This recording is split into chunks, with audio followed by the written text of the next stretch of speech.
Alsha, yes, എനിക്കൊരു ചെറിയ സംശയം. പറഞ്ഞോളൂ. അതായത് ഒരു ബിസിനസ് മാനെ സംബന്ധിച്ചോളം ഫണ്ടിനെ ശേഖരിക്കാൻ വേണ്ടി അവർ ആക്ച്വലി എന്താണ് ചെയ്യുന്നത്? ഫണ്ട് ഇൻവെസ്റ്റ്മെൻറ്റ് കൊണ്ടുവരാൻ, ബിസിനസ്സിലേക്ക് ഇൻവെസ്റ്റ്മെൻറ്റ് കൊണ്ടുവരാൻ വേണ്ടി ബാങ്കിനെ അപ്രോച്ച് ചെയ്യണോ, അതോ ഈ പറഞ്ഞ ഇൻവെസ്റ്റേഴ്സിനടുത്ത് അവരുടെ ഷെയർ ഡൈല്യൂട്ട് ചെയ്യണം, അവർ ഇൻവെസ്റ്റേഴ്സിന് ഷെയർ കൊടുക്കണോ? ഏതാണ് ആക്ച്വലി കുറച്ചും കൂടി പ്രോഫിറ്റബിൾ, അത് കുറച്ചും കൂടി റിസ്ക് കുറവ് ഒരു ബിസിനസ് മാനിനെ ബന്ധപ്പെട്ട് എങ്ങനെയാണ് അത് നമുക്കത് കറക്റ്റായിട്ടുള്ള ഒരു ഡിസിഷൻ എന്ന് പറയാമോ? എന്താണ് ഇപ്പൊ ഇങ്ങനെ ചോദ്യം ചോദിക്കാൻ കാര്യം? അല്ല, എൻ്റെ മനസ്സിൽ ചെറിയൊരു ബിസിനസ് പ്ലാൻ ഉണ്ട്. അപ്പോൾ അത് അതിന് വേണ്ടി ഫണ്ടിന് വേണ്ടി ഞാൻ ഇപ്പോൾ എന്താ ചെയ്യേണ്ടത്? ബാങ്കിനെ അപ്രോച്ച് ചെയ്യണോ അതോ ഷെയർസ് ഡൈല്യൂട്ട് ചെയ്യണോ എന്ന രീതിയിൽ ഞാൻ ചെറിയൊരു ആശങ്കയിലാണ്. അപ്പോൾ അതുകൊണ്ട് ഞാൻ ആഴ്ചയെടുത്ത് എന്താണ് ബിസിനസ്? എന്താണ്? ടെക്സ്റ്റൈലാണ് ഉദ്ദേശിക്കുന്നത്. എവിടെയാണ് ഉദ്ദേശിക്കുന്നത്? തൃശ്ശൂർ ടൗണിൽ തന്നെയാണ്. ഓക്കെ. എത്ര സ്ക്വയർ ഫീറ്റ്? 2000 സ്ക്വയർ ഫീറ്റിന്റെ ഒരു ബൊട്ടിക് ടൈപ്പ്. ശരി ശരി. ഓക്കെ. മനസ്സിലൊരു ഇൻവെസ്റ്റ്മെന്റ് എത്ര വേണ്ടി വരും എന്നുള്ള പ്ലാൻ വല്ലതും ഉണ്ടോ? ആയി വരുന്നുള്ളൂ. എന്നാലും ഫണ്ട് എങ്ങനെ ചെയ്യണ്ടെന്ന് പറഞ്ഞിട്ടുള്ള ഇപ്പം രാജ്യം തന്നെ രണ്ട് സൊല്യൂഷനും പറഞ്ഞു. ഷെയർ ഡൈല്യൂട്ട് ചെയ്തിട്ട് ഫണ്ട് റേസ് ചെയ്യണോ, ബാങ്കിൽ നിന്ന് ഫണ്ട് റേസ് ചെയ്യണോ? അതെ. ഇത് രണ്ടിനും ഓപ്ഷൻ ഉണ്ടോ? ഇനി ആരെങ്കിലും ഇൻവെസ്റ്റ് ചെയ്യാന്നെല്ലാം പറഞ്ഞിട്ടുണ്ട്. ഈ ഐഡിയ ആരോടെങ്കിലും ഷെയർ ചെയ്തായിരുന്നോ? ഉണ്ട്. എൻ്റെ കുറച്ച് NRI ഫ്രണ്ട്സ് ഉണ്ട്. അവര് ഓൾറെഡി അവരെ കൊണ്ടുവരുന്നോ എന്ന രീതിയിലാണ് ഞാൻ ചിന്തിച്ചുകൊണ്ടിരിക്കുന്നത്. പിന്നെ അവർക്ക് ബൊട്ടിക് റിലേറ്റഡ് കുറച്ച് ബാക്ക്ഗ്രൗണ്ട് കൂടി ഉണ്ട്. നല്ലൊരു അഡ്വാൻറ്റേജ്. അപ്പോൾ ഞാൻ ബാങ്ക് ആണെങ്കിൽ എങ്ങനെയാണ് ബാങ്കിൽ നിന്ന് ഫണ്ട് റേസ് ചെയ്യാനുള്ള ഓപ്ഷൻ നമുക്കുണ്ടോ? ബാങ്കിലും ഉണ്ട്. അതിന്റെ ഒരു ഓപ്ഷൻസ് കൂടി രണ്ട് ഓപ്ഷൻ ഉണ്ട്. അപ്പൊ ഏതാണ് കുറച്ചും കൂടി ബെറ്റർ എന്നെ സംബന്ധിച്ചോടെ ഏതാണ് കുറച്ചും കൂടി ബെറ്റർ, റിസ്ക് കുറവായിരിക്കണം, അതേപോലെ എനിക്ക് കുറച്ച് പ്രോഫിറ്റബിൾ ആയിരിക്കും കൂടി ആയിക്കണം. റിസ്ക്കും പ്രോഫിറ്റബിലിറ്റിയാണ് മസ്റ്റ് ആയിട്ട് രാജ്യം ഫോക്കസ് ചെയ്യുന്ന രണ്ട് ഏരിയാസ്. ബിസിനസ് സ്റ്റേബിൾ ആയിട്ട് പോകണം. അപ്പം നമ്മള് ഇപ്പം രാജിനെ പോലെ തന്നെ ബിസിനസ് തുടങ്ങുന്ന ഏതൊരാളും ഇപ്പം ഈ രണ്ട് രീതിയിലാണ് അവർക്ക് ആർക്കായാലും ഫണ്ട് റേസ് ചെയ്യാനുള്ള ഓപ്ഷൻസ് ഉള്ളത് മാർക്കറ്റിൽ. അപ്പം അതിൽ തന്നെ ഈ പറഞ്ഞ ഡെറ്റിൽ ആയിക്കോട്ടെ ഇക്വിറ്റി ആയിക്കോട്ടെ ഒരുപാട് ഓപ്ഷൻസ് ഉണ്ട്. അതിൽ ഏത് ചൂസ് ചെയ്യുന്നു? ഇപ്പോൾ രാജി പറഞ്ഞ രണ്ട് കാര്യങ്ങൾ തന്നെ, റിസ്ക്, പ്രോഫിറ്റബിലിറ്റി. എനിക്ക് പ്രോഫിറ്റബിലിറ്റി എൻഷുർ ചെയ്യാൻ പറ്റണം, എൻ്റെ ഇൻവെസ്റ്റേഴ്സിന് പ്രോഫിറ്റബിലിറ്റി എൻഷുർ ചെയ്യാൻ പറ്റണം.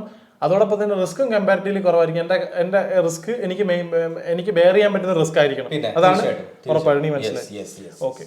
അപ്പം ഞാൻ ചോദിക്കുകയാണ്, ഇപ്പം RCC കേട്ടിട്ടുണ്ടോ? Regional cancer centre. അതല്ലത്, നമ്മളിത് RCC എന്ന് പറയുമ്പോഴത്തേക്കും അത് ഇതുകൊണ്ട് വളരെയധികം അകന്ന് നിൽക്കുന്നൊരു കാര്യമാണല്ലോ. RCC എന്ന് പറയുന്ന ഒരു മെട്രിക്സ് ആണ്. RCC എന്ന് പറഞ്ഞു കഴിഞ്ഞാൽ R stands for risk, C stands for cost, C stands for control. രണ്ട് C ആണ് വരുന്നത്, ഒന്ന് കോസ്റ്റിനും ഒന്ന് കൺട്രോളും. അതാണ് RCC. സിമ്പിൾ ആയിട്ട് പറയാം. ഇപ്പൊ രാജ് പറഞ്ഞ ഒരു 6 ഇതിനകത്ത് വരുന്നത് റിസ്ക്. അപ്പം റിസ്ക് ഫസ്റ്റ് നമുക്ക് ആറിനെ കുറിച്ചാണ് സംസാരിക്കാം.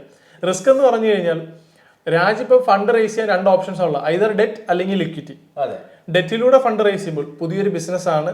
ആ പുതിയൊരു ബിസിനസ് ആയതുകൊണ്ട് ബൊട്ടീക്കാണ്, പുതിയൊരു കോൺസെപ്റ്റ് പ്രകാരം കൊണ്ടുവരുന്നു. അപ്പൊ അതിന്റെ ഒരു ബിസിനസ്സിലേക്ക് വരുമ്പോൾ നമ്മൾ റിസ്ക് എന്നൊരു ആംഗിളിലേക്ക് എടുക്കുമ്പോൾ നമ്മൾ ഒരു പുതിയൊരു ബിസിനസ് ആണ്. അപ്പം ഫസ്റ്റ് ഫേസിൽ നമ്മളിപ്പോൾ തുടങ്ങുന്ന സമയത്ത് നമ്മൾ ബാങ്കിൽ നിന്നൊരു പൈസ കടമായിട്ട് എടുക്കുകയാണ്. ബാങ്കിൽ നിന്ന് അല്ലെങ്കിൽ ഡെറ്റ് ആയിട്ട് നമ്മളൊരു പലിശയ്ക്ക് ഒരു പൈസ എടുക്കുമ്പോൾ ഒരു കാര്യം നമുക്കറിയാമല്ലോ. സിമ്പിൾ ആയിട്ട് പറയാം, നമ്മൾ ലാഭത്തിലാണെങ്കിലും നഷ്ടത്തിലാണെങ്കിലും ബാങ്കിന് ഇൻട്രസ്റ്റ് കൃത്യമായിട്ട് കൊടുത്തിരിക്കണം. സേ ഫോർ എക്സാമ്പിൾ ഒരു 12% പലിശയ്ക്കാണ് ബാങ്കിൽ നിന്ന് ലോൺ എടുക്കുന്നതെന്ന് വിചാരിച്ചു. മന്ത്ലി ഒരു 1% ആണ് നമുക്ക് ഇൻട്രസ്റ്റ് അടയ്ക്കേണ്ടി വരുന്നത് ആ എടുത്തിരിക്കുന്ന ലോണിന് അഗൻസ്റ്റ് ആയിട്ട്. അത് ലാഭമാണെങ്കിലും നഷ്ടമാണെങ്കിലും കൊടുക്കണം.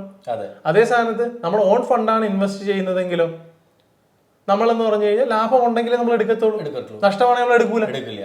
അപ്പം പക്ഷേ നമ്മൾ ശ്രദ്ധിക്കേണ്ട ഒരു കാര്യമുണ്ട്, നമ്മുടെ ക്യാഷ് ഫ്ലോ നമുക്ക് എൻഷുർ ചെയ്യാൻ പറ്റും എന്നുണ്ടെങ്കിൽ നമുക്ക് ഇതിനകത്ത് ഏത് ഓപ്ഷൻ വേണമെങ്കിലും എടുക്കാം. പക്ഷെ എപ്പോഴും അതിനകത്തൊരു ഹയർ റിസ്ക് ഉള്ളത് ബാങ്കിന്റെ അല്ലെങ്കിൽ അങ്ങനെ ഒരു സോഴ്സിൽ നമ്മൾ റേസ് ചെയ്യുന്ന ഇൻട്രസ്റ്റിനായിരിക്കും. കാരണം നമുക്കറിയാമല്ലോ, കാരണം നഷ്ടത്തിലാണെങ്കിലും ഞാൻ പൈസ കൊടുക്കണം. സ്വന്തമായിട്ട് പൈസ ഉണ്ടെങ്കിൽ ഫസ്റ്റ് ഫേസിൽ നമ്മൾ ഇൻവെസ്റ്റ് ചെയ്യാൻ പറ്റുമെങ്കിൽ ഏറ്റവും നല്ല ഓപ്ഷൻ അത് തന്നെയാണ്. ഓൺ ദ ഗോ നമുക്ക് പിന്നെ നാളെ സ്കെയിൽ ചെയ്യാൻ നേരത്ത് പുറത്തുനിന്ന് ഫണ്ട് കൊണ്ടുവരുന്ന കുഴപ്പമില്ല. അപ്പൊ ആദ്യത്തെ ആറിനെ കുറിച്ച് ഒരു ക്ലാരിറ്റി കിട്ടിയല്ലോ. അതായത് നമുക്ക് ഇതിനെ സിമ്പിൾ ആയിട്ട് കാര്യം പറഞ്ഞുതരാം, റൈറ്റ് ടൈമിൽ റൈറ്റ് ഡിസിഷൻ എടുക്കുന്നു. അതാണ് അൾട്ടിമേറ്റ്ലി ഇതിനകത്തുള്ള കാര്യം. ഇതിനകത്ത് nothing wrong or nothing correct എന്ന് നമുക്ക് പറയാൻ പറ്റത്തില്ല. സാഹചര്യങ്ങൾ അനുസരിച്ച് നമുക്ക് തീരുമാനം എടുക്കാം. അപ്പൊ ഈ 3 ഫാക്ടറിനെ നമുക്ക് ഇവാലുവേറ്റ് ചെയ്ത് ഏതാണ് അതിന് അനുയോജ്യമായിട്ട് സ്യൂട്ടബിൾ ആയിട്ടുള്ളത് അതിനകത്ത് ഫൈനലൈസ് ചെയ്യാം. അപ്പോൾ രണ്ടാമത്തെ സി ആയിട്ടുള്ള കോസ്റ്റ് നമുക്കറിയാം. ബാങ്കിന്റെ ഇൻട്രസ്റ്റ് എന്ന് പറഞ്ഞ ഒരു നിശ്ചിത തുകയായിരിക്കും ഇൻട്രസ്റ്റ് വരുന്നത്. അല്ലെങ്കിൽ ഏത് സോഴ്സിൽ നിന്ന് അങ്ങനെ ഒരു നമ്മളൊരു സോഴ്സിൽ നിന്ന് ഒരു പലിശയ്ക്ക് അനുപാതികമായിട്ടൊരു ഫണ്ട് നമ്മൾ റേസ് ചെയ്യുമ്പോൾ അതിനൊരു നിശ്ചിത എമൗണ്ട് പലിശ നമ്മൾ അടയ്ക്കേണ്ടി വരും. ചിലപ്പം പലിശ അതിന്റെ പ്രിൻസിപ്പളോടെ ചേർത്തായിരിക്കും അടയ്ക്കുന്നത്, അല്ലെങ്കിൽ പലിശ മൊത്തത്തിൽ അടച്ചുകൊണ്ടിരിക്കും, പിന്നെ പ്രിൻസിപ്പൾ നമ്മൾ ലംസമായിട്ട് ഒരുമിച്ച് അടച്ചു തീർക്കേണ്ടി വരും. അപ്പോൾ അത് ഒരു എക്സിറ്റ് പീരീഡ് ഉണ്ട്. അത് കഴിഞ്ഞ് കഴിഞ്ഞാൽ the business is free from that liability. പക്ഷേ ഒരു ഓണറിന്റെ ഫണ്ട് അല്ലെങ്കിൽ ഒരു ഇൻവെസ്റ്റർ ഇൻവെസ്റ്റ് ചെയ്ത് ഇക്വിറ്റി നമ്മൾ ഡൈല്യൂട്ട് ചെയ്തുകൊണ്ട് റേസ് ചെയ്ത ഫണ്ട് ആണെങ്കിൽ അൺലെസ് ആൻഡ് അണ്ടിൽ ആ തിരിച്ച ഷെയർ എല്ലാം കമ്പനി ബൈബാക്ക് ചെയ്യുന്ന വരെ കാലത്തോളം അവർക്ക് നമ്മൾ എത്ര പ്രോഫിറ്റ് ജനറേറ്റ് ചെയ്യുന്നു അതിന്റെ ഒരു പ്രൊപ്പോഷൻ അവർക്ക് കൊടുത്തോണ്ടിരിക്കണം. എല്ലാ ഓണ്ടർപ്രണേഴ്സിന്റെ തെറ്റിദ്ധാരണയുണ്ട്. ദ മോസ്റ്റ് ഫ്രീ ആയിട്ടുള്ള ഒരു കോസ്റ്റ് ഓണർ ഇൻവെസ്റ്റ് ചെയ്യുന്നതെന്ന് വിചാരിക്കും. പക്ഷേ ഏറ്റവും കോസ്റ്റ്ലി ആയിട്ടുള്ള ഒരു ഇൻവെസ്റ്റ്മെന്റ് അല്ലെങ്കിൽ ഒരു ക്യാപിറ്റലിന്റെ കോസ്റ്റ് എന്ന് പറഞ്ഞാൽ ഓണർ ഇൻവെസ്റ്റ് ചെയ്യുന്ന പൈസ തന്നെയാണ്. നമ്മുടെ തെറ്റായ ധാരണ നമ്മളായിരിക്കും ഞാൻ ഇൻവെസ്റ്റ് ചെയ്യുന്ന പൈസ ഇല്ലേ അത് ഫ്രീ ആണെന്ന് വിചാരിക്കും. തെറ്റാണ്. നാളെ കമ്പനി ഒരു 10% പ്രോഫിറ്റ് എല്ലാ ടാക്സിന് ശേഷം ജനറേറ്റ് ചെയ്ത് കഴിഞ്ഞാൽ അത് മൊത്തം നമ്മുടെ ഓണറിന് തന്നെ പോകുന്നത്. ഒരു സെർട്ടൺ പെർസെന്റേജ് റിസർവിലേക്ക് നമ്മൾ മാറ്റി വയ്ക്കും വർക്കിംഗ് ക്യാപിറ്റലിന് വേണ്ടിയിട്ട്. പക്ഷെ ബാങ്കിന്റെ ആണെങ്കിൽ എന്താണ്, നമ്മൾ ആ ഇൻട്രസ്റ്റിന്റെ പലിശ മാത്രം അടച്ചാൽ മതി. രണ്ടാമത്തെ ഒരു കേസ് ഉണ്ട്. ബാങ്കിന്റെ ഇൻട്രസ്റ്റ് എന്ന് പറഞ്ഞാൽ എന്താണ്, ടാക്സ് ഡിഡക്റ്റബിൾ ആണ്. IT മുമ്പ് നമ്മൾ ബാങ്കിന് ഇൻട്രസ്റ്റ് അടയ്ക്കും. പക്ഷെ ഓണർ ജനറേറ്റ് ചെയ്യുന്ന പൈസ എന്ന് പറഞ്ഞു കഴിഞ്ഞാൽ നമുക്കറിയാം IT ശേഷമേ ഓണറിന് എടുക്കാൻ പറ്റത്തുള്ളൂ. അപ്പം ശ്രദ്ധിക്കേണ്ട ഒരു കാര്യം, കോസ്റ്റിന്റെ കേസ് വരുമ്പോൾ അവിടെ ശ്രദ്ധിക്കണം. അപ്പം പല ഓണ്ടർപ്രണേഴ്സിനും അറിയത്തില്ല ഞാൻ ഇൻവെസ്റ്റ് ചെയ്ത പൈസക്ക് ഞാൻ എത്ര റിട്ടേൺ എടുക്കണം, മൊത്തം എടുക്കണോ, എത്ര എടുക്കണം, അതിന് ഒരു ബെഞ്ച് മാർക്ക് നിങ്ങൾക്ക് ഉണ്ടോ? അതിനടുത്ത ക്ലാരിറ്റി. നിങ്ങൾ ഇൻവെസ്റ്റ് ചെയ്യാൻ പോകുന്ന നിങ്ങളുടെ ഫ്രണ്ട്സിൻ്റെ അടുത്ത് ഞാൻ ഇത്ര വെച്ചാൽ നിങ്ങൾക്ക് എനിക്ക് തരാൻ പറ്റത്തുള്ളൂ, അതിന് ക്ലാരിറ്റി ഉണ്ടോ? ആ ക്ലാരിറ്റി ഫിക്സ് ചെയ്യണം. കാരണം എപ്പോഴും ബിസിനസ്സും ഓണറും സെപ്പറേറ്റ് എൻറ്റിറ്റീസ് ആണ്. ഇനി മൂന്നാമത്തെ സി ആണ് കൺട്രോൾ. നിങ്ങൾ ഷെയർ ഡൈല്യൂട്ട്, നിങ്ങളിപ്പോൾ ഉദാഹരണം 1 CR ആണ് ഫണ്ട് റേസ് ചെയ്യാൻ ഉദ്ദേശിക്കുന്നത് വിചാരിച്ചോ. നിങ്ങൾ എത്ര ഇൻവെസ്റ്റ് ചെയ്യും? നിങ്ങൾ എപ്പോഴും മെയിനായിട്ട് നിങ്ങൾ ഫണ്ട് ഇൻവെസ്റ്റ് ചെയ്യണം. നിങ്ങൾ ബാങ്കോ അല്ലെങ്കിൽ ഏതെങ്കിലും സോഴ്സിൽ നിന്ന് ഫണ്ട് റേസ് ചെയ്യുന്നതിൽ ഉപരിയായിട്ട് നിങ്ങൾ നിങ്ങളുടെ സ്വന്തം പൈസ ഇൻവെസ്റ്റ്, നിങ്ങൾ ഹാർഡ് ഏൺഡ് ആയിട്ട് ഏൺ ചെയ്ത മണി ഇൻവെസ്റ്റ് ചെയ്യണം. കാരണം അതിനകത്ത് ആ ഇൻവെസ്റ്റ് ചെയ്ത പൈസക്കകത്ത് നിങ്ങൾ ഉണ്ടാക്കിയ ഒരു പെയിൻ ഉണ്ട്. അപ്പൊ നിങ്ങൾ അത് ഇൻകം അതിൽ നിന്ന് ജനറേറ്റ് ചെയ്ത് നിങ്ങൾ എഫേർട്ട് കൂടുതലിടും. പക്ഷെ വേറെ സോഴ്സിൽ നിന്ന് റേസ് ചെയ്യുന്ന ആയിക്കോട്ടെ, ഫ്രണ്ട്സ് ഇൻവെസ്റ്റ് ചെയ്യുന്ന ആയിക്കോട്ടെ, ചിലപ്പോൾ ഇത്രയും നിങ്ങൾ ഒരു ഇൻവോൾവ്മെന്റ് ചെയ്യുമോ എന്ന് വെച്ചാൽ ചെയ്യും. പക്ഷെ മറ്റേ അത്രയും വരണമെന്നില്ല. അതൊരു ക്വസ്റ്റ്യൻ ആണ് അവിടെ എപ്പോഴും. അപ്പം നിങ്ങൾ ഫണ്ട് പുറത്തുനിന്ന് റേസ് ചെയ്യുമ്പോൾ എത്ര ഷെയർ കൊടുത്തിട്ടാണ് നിങ്ങൾ ഫണ്ട് റേസ് ചെയ്യാൻ പോകുന്നത്, എത്ര പെർസെന്റേജ് ആയിരിക്കും റിട്ടേൺ കൊടുക്കാൻ പോകുന്നത്. അപ്പോൾ അതിനെ ഡിറ്റർമൈൻ ചെയ്തിരിക്കും കൺട്രോൾ അവർക്ക് കമ്പനിയിലേക്ക് വരാൻ പോകുന്നത്. ബാങ്കിന്റെ പൈസയ്ക്ക് അറിയാലോ കൺട്രോൾ വരാൻ പോകുന്നില്ല. ആകെ അവർക്ക് എന്ന് പറഞ്ഞു കഴിഞ്ഞാൽ അവർ ഫണ്ട് റേസ് ചെയ്ത് കൃത്യമായിട്ട് നമ്മൾ എന്തോ ചെയ്യണം, റിട്ടേൺ കൊടുക്കണം. ക്യാഷ് ഫ്ലോ ഒന്നും അവർക്ക് അറിയണ്ട, അവർക്ക് പൈസ കിട്ടിയാൽ മതി, ഇൻട്രസ്റ്റ് കൃത്യമായിട്ട് അവർക്ക് കൊടുക്കണം ആ ഒരു ഫ്രീക്വൻസി അല്ലെങ്കിൽ പീരീഡിൽ. അപ്പം രാജ്യത്തിന്റെ ഒരു അണ്ടർസ്റ്റാൻഡിങ് എന്താണ്, എത്ര ഷെയർ അല്ലെങ്കിൽ ഡൈല്യൂട്ട് ചെയ്താലാണ് ഇപ്പോൾ ഒരു 1 CR ഇൻവെസ്റ്റ്മെന്റ് വരുവാണ്, ആ 1 CR ആണ് മൊത്തം ഇൻവെസ്റ്റ്മെന്റ് വേണ്ടി വരുന്നതെന്ന് ഉദാഹരണം. ആ കേസിൽ എത്ര ഷെയർ പുറത്തൊരാൾക്ക് കൊടുത്താലാണ് അയാൾക്ക് മാനേജ്മെന്റിൽ വോയിസ് വരുന്നത്, അല്ലെങ്കിൽ ആ ഒരു കമ്പനിയിലെ ഡിസിഷൻ മേക്കിങ്ങിൽ റൈറ്റ് വരുന്നത്? 51% അല്ലേ? ഓക്കെ. അതാണ് മോസ്റ്റ് ഓണ്ടർപ്രണേഴ്സും വിചാരിച്ചിരിക്കുന്നത്. അതായത് ഇപ്പം 50-50 51 ലക്ഷം അല്ലെങ്കിൽ ഒരു 50 ലക്ഷത്തിൽ കൂടുതൽ ഇൻവെസ്റ്റ് ചെയ്ത് കഴിഞ്ഞാലാണ് ഈ ഒരു പുറത്തൊരാൾ എൻ്റെ കമ്പനിയിൽ ഇൻവെസ്റ്റ് ചെയ്തു, അയാൾക്ക് ഷെയർ ഡൈല്യൂട്ട് ചെയ്തിട്ടുണ്ട്. അപ്പോൾ അൾട്ടിമേറ്റ്ലി ഷെയർ ഡൈല്യൂട്ട് ചെയ്യുമ്പോൾ അയാൾ നമ്മുടെ കമ്പനിയുടെ ഒരു പാർട്ട്ണറോ അല്ലെങ്കിൽ ഡയറക്ടർ ബോർഡിലേക്ക് വരാൻ സാധ്യത ഉണ്ട്.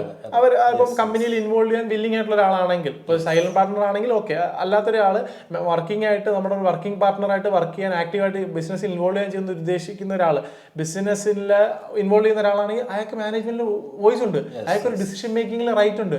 നമുക്കൊരു തീരുമാനം എടുക്കുമ്പോഴത്തേക്കും അയാളെ കൂടെ കൺസെന്റ് എടുക്കാൻ നമുക്ക് പ്രൊസീഡ് ചെയ്യാൻ പറ്റത്തില്ല.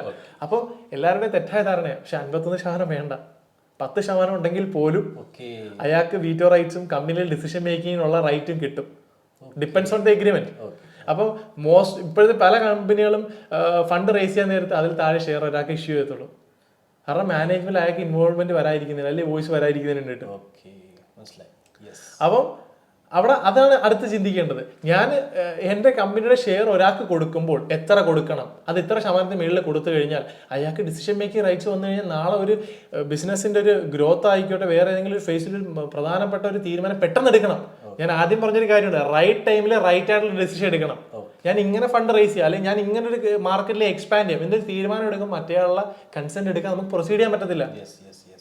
അയാളുടെ ഡിസിഷൻ മേക്കിംഗ് ഡിലേഡ് ആയിട്ടുള്ള ഒരാളാണെങ്കിൽ നമ്മുടെ എൻ്റെ ഓപ്പറേഷൻസിനെ ബാധിക്കും. അപ്പം ഈ 3 കാര്യങ്ങൾ, 6 റിസ്ക്, ആ റിസ്ക് നോക്കണം. കോസ്റ്റ് എത്ര കോസ്റ്റ് വരുന്നുണ്ടെന്ന് നോക്കണം. 2 ക്യാപിറ്റൽ റൈസ് ചെയ്യുന്നതിന്റെ സോഴ്സ് വഴിയുള്ള ഇൻട്രസ്റ്റിന്റെ അല്ലെങ്കിൽ നമ്മൾ എടുക്കുന്നതിന് ഏകൻസായി നമ്മൾ കൊടുക്കുന്ന റിട്ടേണിന്റെ കോസ്റ്റ് നോക്കണം, കൺട്രോൾ നോക്കണം. നമ്മൾ എത്ര ഷെയർ കൊടുത്തു കഴിഞ്ഞാൽ ബാങ്കിന്റെ കേസ് നമ്മൾ പറഞ്ഞു, ബാങ്കിന് നിശ്ചയമായ ഇൻട്രസ്റ്റ് കൊടുത്താൽ മതി. മറ്റേതാകുമ്പോൾ ഞാൻ എത്ര ഷെയർ ആക്കി കൊടുക്കണം, അയാൾക്ക് എത്ര റിട്ടേൺ ഞാൻ കൊടുക്കണം. അപ്പം ഈ 3 ഫാക്ടറും കൺസിഡർ. അപ്പം ഇതിനകത്ത് പ്രോഫിറ്റബിലിറ്റി അവിടെ നിൽക്കട്ടെ, ഓക്കെ മനസ്സിലായി. പ്രോഫിറ്റബിലിറ്റി അൾട്ടിമേറ്റ്ലി നമുക്ക് കൂടുതൽ പൈസ നമുക്ക് കമ്പനിക്ക് ഏൺ ചെയ്യണം. അത് രാജിന് ഏൺ ചെയ്യണോ കമ്പനിക്ക് ഏൺ ചെയ്യണോ എന്നുള്ള ഫസ്റ്റ് ക്വസ്റ്റ്യൻ. മനസ്സിലാക്കേണ്ട ഒരു കാര്യം നമുക്കറിയാം, അക്കൗണ്ടിങ്ങിലെ ബേസിക് ആയിട്ടുള്ള കാര്യമാണ്. Owner is different, business is different. അപ്പം ഞാൻ കൂടുതൽ പൈസ ഉണ്ടാക്കണം, ബിസിനസ് കൂടുതൽ പൈസ ഉണ്ടാക്കണം എന്നാണ് അൾട്ടിമേറ്റ് ഒബ്ജക്റ്റീവ്. അതാണ് ഫൈനലൈസ് ചെയ്യേണ്ടത്. അപ്പൊ ഈ 3 പാരാമീറ്റർ വെച്ച് ഇവാലുവേറ്റ് ചെയ്യുകയാണെങ്കിൽ രാജിന് തീരുമാനിക്കാൻ ഞാൻ ഏത് സോഴ്സ് വെച്ച് പ്രൊസീഡ് ചെയ്യണം എന്നുള്ളത്. എനിക്ക് ഒരു ക്ലാരിറ്റി കിട്ടി. RCC എന്ന് പറഞ്ഞാൽ റിസ്ക്, കൺട്രോൾ ആൻഡ് കോസ്റ്റ്. ഇപ്പോൾ റിസ്ക് നമ്മുടെ ക്യാഷ് ഫ്ലോ റിസ്ക് ഒന്ന് കുറയ്ക്കാൻ വേണ്ടിയിട്ട് നമ്മൾ ഇനീഷ്യൽ സ്റ്റേജിൽ നമ്മൾ ഓൺ ഫണ്ട്, അതായത് ഓണറിന്റെ ഓൺ ഫണ്ട് തന്നെ ഉപയോഗിക്കുകയാണെങ്കിൽ കുറച്ചുകൂടി നല്ലതായിരിക്കും. ആ സമയത്ത് ഇൻട്രസ്റ്റ് കൊടുക്കാനുള്ള ലയബിലിറ്റി എടുത്ത് വെക്കണ്ടല്ലോ. അതെ. പിന്നെ ഒന്ന് കോസ്റ്റ് പറഞ്ഞു കഴിഞ്ഞാൽ നമ്മുടെ എത്ര നമ്മുടെ ഷെയർ ഡൈലൂട്ട് ചെയ്യുന്ന അതിനനുസരിച്ചിട്ട് ഉള്ള ഇൻട്രസ്റ്റ് കൊടുക്കുന്നത്. കൺട്രോൾ പറഞ്ഞാൽ ഇപ്പൊ ബാങ്കിനെ സംബന്ധിച്ചോളം നമ്മുടെ ബാങ്ക് അത്ര കൺട്രോളിന് വരുന്നില്ല, പക്ഷെ ഐഡന്റിറ്റി ആണ്. അതേപോലെ നമ്മുടെ ഇൻവെസ്റ്റേഴ്സ് ആണെങ്കിൽ നമുക്ക് ഒരു കോസ്റ്റ്, ഒരു കൺട്രോൾ നമ്മുടെ കൊണ്ടുവരാം. അത് നമ്മൾ താങ്ക്സ് അൽഷ. എന്തായാലും RCC എന്ന കൺസെപ്റ്റ് ഞാൻ എന്റെ ബിസിനസ് പ്ലാനെ ഇംപ്ലിമെന്റ് ചെയ്യും. ഓക്കെ.